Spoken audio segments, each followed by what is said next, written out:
اور جب کسی کام کا پختہ ارادہ کر لو تو اللہ پر بھروسہ رکھو، بے شک اللہ بھروسہ رکھنے والوں کو دوست رکھتا ہے۔ اگر اللہ تمہارا مددگار ہے تو تم پر کوئی غالب نہیں آ سکتا، اور اگر وہ تمہیں چھوڑ دے تو پھر کون ہے اس کے بعد تمہاری مدد کرے۔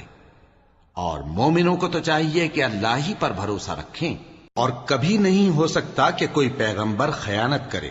اور خیانت کرنے والوں کو قیامت کے دن خیانت کی ہوئی چیز اللہ کے روبرو لا حاضر کرنی ہوگی، پھر ہر شخص کو اس کے اعمال کا پورا پورا بدلہ دیا جائے گا، اور ان کے ساتھ بے انصافی نہیں کی جائے گی۔ بھلا جو شخص اللہ کی خوشنودی کا تابع ہو وہ اس شخص کی طرح ہو سکتا ہے جو اللہ کی ناخوشی میں گرفتار ہو،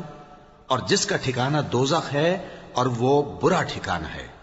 سب لوگوں کے اللہ کے ہاں مختلف درجے ہیں، اور اللہ ان کے سب اعمال دیکھ رہا ہے۔ اللہ نے مومنوں پر یقین